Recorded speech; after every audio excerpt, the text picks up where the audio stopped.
ASI के लोग भी दबाव में हैं, ईडी भी दबाव में है और सारी जितनी सरकारी संस्थाएं हैं, चाहे इसके अलावा भी संस्थाएं बहुत सी हैं, वो अपोजिशन के खिलाफ कर रही हैं, लेकिन सरकारी भ्रष्टाचारियों के खिलाफ कुछ नहीं कर रही हैं। तो दबाव में काम हो रहा है। सरकार के पास ताकत होती है, जो चाहे करे। आपको क्या लगता है जो कहा गया है कि यहाँ मंदिर मुझे उसमें कोई यकीन नहीं है। पहले भी ये होता रहा है और दिन रात लोग कह रहे हैं कि हमें सरकार की किसी भी एजेंसी पे अब कोई यकीन नहीं रहा। सरकार के दबाव में सब काम हो रहे हैं। वो ये भी गालिबन सरकार के दबाव में एएसआई रिपोर्ट दे रही है। भाई वो तो रेगुलर तरीका है। कोर्ट ने कॉपी के लिए ऑर्डर कर दिया। हमने उनसे रिक्वेस्ट किया था कि इसको जो तो पब्लिक डोमेन में ना जारी किया जाए, सिर्फ जो लोग कॉपी लिए वो अंडरटेकिंग दें। कोर्ट ने ये बात नहीं माना, कहा कि नहीं सबको मिल जाए। सबने कॉपी ले लिया। आपने वो कॉपी पढ़ा? बहुत ज्यादा तो नहीं पढ़ पाया, सही तौर से एक आध 2 पेज पढ़ा। बताइए क्या है उस कॉपी में आपके हिसाब से? क्या आप मेरे हिसाब से तो जो पिछले 2022 में कमीशन कार्रवाई हुई थी, जो कुछ उसमें मिला था वही इस बार भी है। उसमें उसमें ये सिर्फ फोटो थी, उसकी नाप साइज ये सब नहीं था लिखा हुआ। इन्होंने एसआई ने उसको नाप करके पूरी रिपोर्ट दिया, हर चीज की, हर खंबे की, हर दीवार की कितनी चौड़ी है, कितनी लंबी है, हर खंबे में कितना कोना बना है, इस तरह से उन्होंने रिपोर्ट दिया है। रिपोर्ट में है कि देवनागरी भाषा में या तेलुगु भाषा या कन्नड़ भाषा में जो अगर कोई पत्थर मिले और लिखा रहे तो इससे ये कैसे मान जाए कि साहब ये मंदिर ही तोड़ करके बनाया गया। और एसआई एक बात और कह रही है कि रिपोर्ट के अनुसार कि जो शेष पत्थर था आधा, वो एसआई के पास पहले से ही मौजूद था। उसको जोड़ के देखा गया तो उसमें भगवान शिव के एसआई को पत्थर कहाँ मिला सन 65 में? एसआई पहले ये बताया कि उस सन 1965 में वो कहते हैं, तो 1965 में वो पत्थर उनको कहाँ मिला? तब तो एसआई की कार्रवाई होती नहीं थी। पहले उनके पास कहां से आया वो पत्थर? अब सर इसका लीगल प्रोसेस क्या है? लीगल प्रोसेस ये कि हमारी कमेटी लीगल जो बैठेगी उसको सारी पढ़ेगी, पढ़ करके जो उसमें ऑब्जेक्शन करने लायक जगह होगी उसमें ऑब्जेक्शन किया जाएगा, और जरूरत पड़ेगी तो हम एसआई के डिप्टी डायरेक्टर को यहाँ विटनेस बॉक्स में बुलाएंगे, उस पर क्रॉस करेंगे उनसे उनकी रिपोर्ट।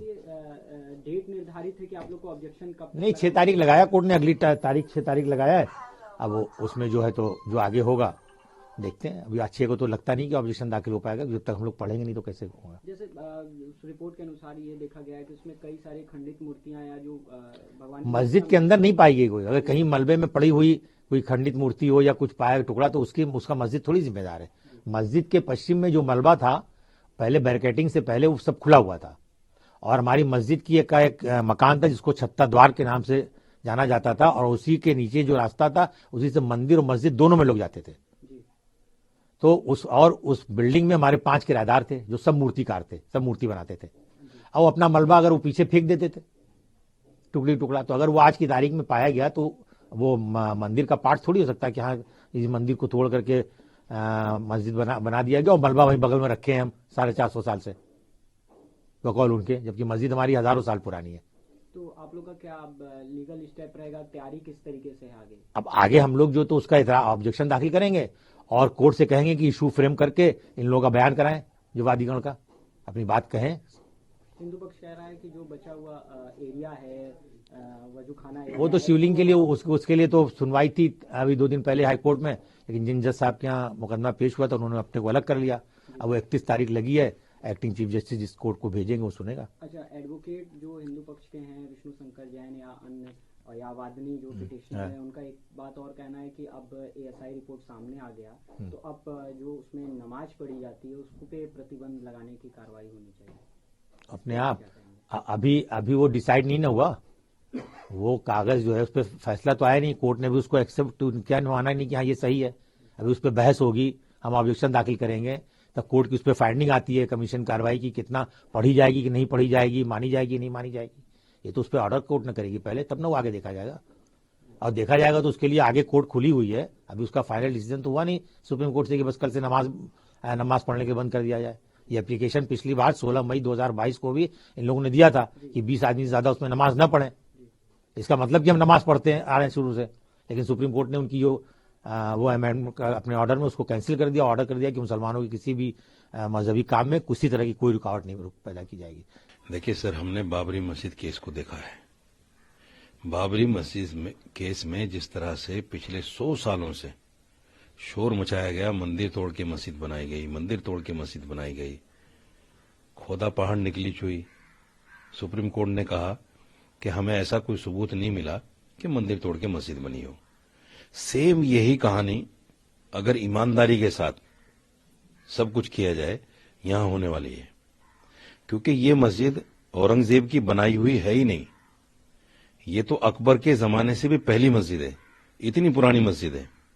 आप कैसे कह सकते हैं कि औरंगजेब ने मंदिर तोड़ के बना दिया इसको?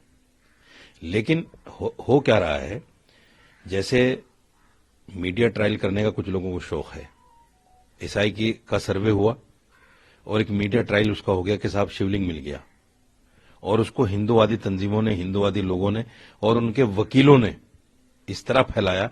देखिए, वकील के पास जो भी साक्ष्य होता है, चाहे वो सच्चाई हो, वकील को यह अथॉरिटी नहीं होती कि आप मीडिया पर बैठकर उसको कहें कि ये ऐसे नहीं ऐसे है, जब तक कोई कोर्ट का कोई फैसला ना आ जाए। ये सब इलीगल है। लेकिन ज्ञानवापी में जो वकील हैं जैन, वो मीडिया पर बैठकर खुले मंचों से कहते हैं कि शिवलिंग मिल गया। ये कोर्ट की अवहेलना है और कोर्ट के हुक्म की खिलाफ वर्जी है। उनके खिलाफ तो वैसे केस होना चाहिए। तो ये हिंदूवादी जितनी तंजीमें हैं वो इस बात का शोर मचा के सिर्फ ये बताना और जताना चाहते हैं कि हमें ये मस्जिद तोड़नी है। 1992 में जैसे हमने बाबरी मस्जिद को तोड़ा था शोर मचा के, जबरदस्ती दल और बल की ताकत पे, ऐसे ही हम इसको भी तोड़ने वाले हैं। आप देखना, कोर्ट का फैसला आने से पहले ज्ञानवापी मस्जिद टूट जाएगी। सर, ओवैसी ने भी सवाल खड़े किए हैं एएसआई की। देखिए, इलाहाबाद हाई कोर्ट में जब बाबरी मस्जिद का मामला आया तो एएसआई की रिपोर्ट सबमिट वहां की गई और एएसआई ने बताया कि यहां कुछ सबूत मिले हैं हमें। उन सबूतों के आधार पर इलाहाबाद हाई कोर्ट ने जमीन को 2 हिस्सों में डिवाइड कर दिया। जब यह मामला सुप्रीम कोर्ट में आया तो एएसआई की बिल्कुल नहीं चली। सुप्रीम कोर्ट ने माना ही नहीं एएसआई की रिपोर्ट को और साफ तौर से कहा कि ऐसा कोई सबूत है ही नहीं जिससे कहा जाए कि मंदिर था। तो एएसआई पर सवाल इसलिए लाजिम है। मैं तो ये कहता हूं, देखिए, मैं खुले मन से कहता हूं, ये मामला बायस था बाबरी मस्जिद का भी, क्योंकि उनको रिटायर होते राज्यसभा दे दी गई। पहले से तय था कि ऐसा होना है। बल्कि एक शंकराचार्य ने इन बातों को खुले लफ्जों में कहा है कि हमारा पहले ही समझौता हो चुका था, बात हो चुकी थी, सिर्फ ये बात हमने जज के मुंह से कहलवाई है। हालांकि ये सब कुछ पहले हो चुका था कि ऐसा होना है। तो देश में जब सब कुछ ऐसा चले, एएसआई क्या है, जज क्या है, सुप्रीम कोर्ट क्या है, इलाहाबाद कोर्ट क्या है, तो ये आजकल के जो हिंदूवादी लोग हैं, जो नफरत की मानसिकता जिनके दिमाग में बैठी हुई है, वो कोर्ट को और किसी चीज को नहीं मान रहे हैं और विलेम करते हैं मुसलमानों को कि साहब मुसलमान कोर्ट को नहीं मानता। इतना बड़ा फैसला सुप्रीम कोर्ट ने कहा मंदिर तोड़ के मस्जिद नहीं बनी। 1949 में मूर्तियां गलत तरीके से रखी गई, बाबरी मस्जिद को इलीगल तरीके से तोड़ा गया। फिर मैं जगह ये राम मंदिर को देता हूं और हिंदुस्तान का 40 करोड़ मुसलमान खामोश है। इससे बड़ी सहिष्णुता क्या हो सकती है? मुसलमान ने इतने बड़े फैसले को दिल पे पत्थर रख के कोर्ट होने की वजह से स्वीकार किया, क्योंकि कोर्ट ने बोल दिया। और ये लोग कहते हैं हम कोर्ट को नहीं मानते। कोर्ट को ये लोग नहीं मानते। सब जुडिस था मामला। 1992 में फिर भी बाबरी मस्जिद को तोड़ दिया गया। जैसे मैंने पहले कहा, अब भी कहता हूं, इसके साथ भी ऐसा ही होना है। मल्लिका कह रहे हैं कि हिंदू देवी देवताओं की तस्वीरें दिखाकर पेट नहीं भरेगा। देखिए, मैं अपने हिंदू भाइयों से एक आह्वान तो जरूर करना चाहता हूं। देश में ये कोई पहला राम मंदिर नहीं बना है, इससे पहले भी हजारों राम मंदिर हैं। और जब हम ये कहते हैं कि खुदा और भगवान यहां होता है मन में, मस्जिद मंदिर ये तो सिर्फ उसका नाम लेने की जगह हैं। इस्लाम में किसी मस्जिद के नाम पर किसी आदमी की हत्या करना ये बिल्कुल जायज नहीं है, बिल्कुल जायज नहीं है। और हिंदू धर्म में भी मंदिर के नाम पर किसी आदमी की जान लेना या गाय के नाम पर किसी आदमी की जान लेना बिल्कुल हराम है, जायज नहीं है। आप उठा लीजिए वेद, सब में लिखा है साफ तौर से। इंसान इन सब चीजों से बड़ी चीज है, इंसानियत बहुत बड़ी चीज है। तो यहां जो है इंसान और इंसानियत की हत्या हो रही है राम मंदिर के नाम पर, धर्म के नाम पर। तो मैं अपने हिंदू भाइयों से ये कहना चाहता हूं कि राम मंदिर को या राम को सिर्फ आस्था का मामला रखो। आपकी आस्था है, हम उसका सम्मान करते हैं, लेकिन देश संविधान से चलता है और संविधान ने ये कहा है कि कोई भी सरकार जो देश में आएगी वो धर्मनिरपेक्ष होगी। मंदिर मस्जिद बनाना ये सरकारों के काम नहीं होते, ये सब गैर संवैधानिक मामले हो रहे हैं। दूसरी बात यह है कि मंदिरों से और मस्जिदों से रोजगार नहीं मिलते। सच कहा है उन्होंने, रोजगार नहीं मिलते। अगर मंदिर मस्जिद से रोजगार मिलते तो देश में सरकार बनाने की जरूरत नहीं थी ना, फिर तो सिर्फ मंदिर मस्जिद होते और मठों से और मस्जिदों से सारा काम चलता। यहां मठों को और मस्जिदों को इस्तेमाल किया जा रहा है सियासत के लिए, आस्था के साथ खिलवाड़ किया जा रहा है। तो मेरे जो हिंदू भाई हैं वो इस बात को समझें कि अब वक्त आ गया है, ऐसी सरकारों को जो आपस में नफरत फैलाने वाली हैं उनको हमें जड़ से उखाड़ने की जरूरत है। इसके लिए है कि पलानी स्वामी साउथ की लीडर हैं, वो ये कह रहे हैं कि मंदिर के नाम पर भाजपा को वोट नहीं मिलेगा। अगर ऐसा होता तो इडापडी में AIADMK हमेशा जीतती। देखिए असल में क्या है, बात है मार्केटिंग की। बाबरी मस्जिद और राम मंदिर का जो मामला है वो सारा किया हुआ है कांग्रेस का। 1949 में जब मूर्तियां रखी गई कांग्रेस की सरकार थी। 1986 में ताला खोला गया, शिलान्यास हुआ, कांग्रेस की सरकार थी। 1992 में बाबरी मस्जिद टूटी, कांग्रेस की सरकार थी। कांग्रेस ने ही 67 एकड़ जमीन नरसिम्हा राव ने एक्वायर की थी मंदिर के लिए, जिस पर आज मंदिर बन रहा है। बाबरी मस्जिद जहां टूटी है वहां मंदिर नहीं बन रहा है, मंदिर वहां बन रहा है जो कांग्रेस ने एक्वायर की थी 67 एकड़, उस पर मंदिर बन रहा है। तो ये सारा मामला तो है कांग्रेस का असल, लेकिन मार्केटिंग करने में कांग्रेस कहीं ना कहीं फ्लॉप है।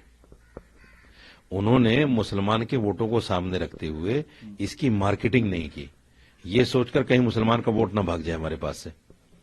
इन्होंने 80% लोगों को सामने रखते हुए उसकी मार्केटिंग कर ली। ये अच्छे मार्केटर साबित हुए और उन्होंने उसको इतना पब्लिश कर दिया, इतना हाईलाइट कर दिया कि जैसे हिटलर ने कहा था कि लोगों को इतना जहनी तौर पर बीमार कर दो कि वो 2 टाइम की रोटी को विकास समझें। आज लोग धर्म के नशे में ऐसा चूर हैं, वो कहते हैं ये पेट्रोल अगर 500 रुपए भी हो जाएगा ना, 1000 रुपए भी हो जाएगा ना, तो हमें दिक्कत नहीं है, लेकिन मोदी जो आए हैं ये मुसलमानों को टाइट करके रखते हैं, बस हमें इस पे खुशी है। इसलिए जो धर्म का नशा इन्होंने दिया है मेरे हिंदू भाइयों को, वो धर्म का नशा अफीम से भी ज्यादा खतरनाक है। और उसी नशे में आज राम मंदिर को लेकर जो सारी बातें चल रही हैं वो सब वोटिंग उसी के नाम पर पड़ रही है। ऐसा नहीं कि राम मंदिर पर वोट नहीं मिलते। बीजेपी ने राम मंदिर के मुद्दे से ही लेकर 2 सीटों से और 325 तक आ गई। ये राम मंदिर पर तो सारा खेल हुआ है, इसके अलावा क्या था इनके पास, और आज भी वही है। 2024 इलेक्शन से पहले राम मंदिर का चारों शंकर आचार्यों के खिलाफ उसका उद्घाटन करना, बगैर उसके बने हुए और बगैर धर्म शास्त्रों के खिलाफ, ये सिर्फ राजनीति का खेल है। और देखना 2024 में उनको वोट मिलेगा। तो ये अपोजिशन की गलतफहमी है कि राम मंदिर के नाम पर इनको वोट नहीं मिलेगा। इन्होंने जो रास्ता चुना है वो रास्ता लोगों के दिमाग में फिट बैठ गया। देखिए चुनाव आ रहे हैं, बीजेपी के पास कोई और मुद्दे तो बचे नहीं है, तो बीजेपी, विश्व हिंदू परिषद, आरएसएस पूरी तरह से मिलके पोलराइजेशन करना चाहते हैं, मेजोरिटेरियन अपीसमेंट पॉलिटिक्स करना चाहते हैं। और अब वो लेके आ गए ज्ञानवापी का मुद्दा।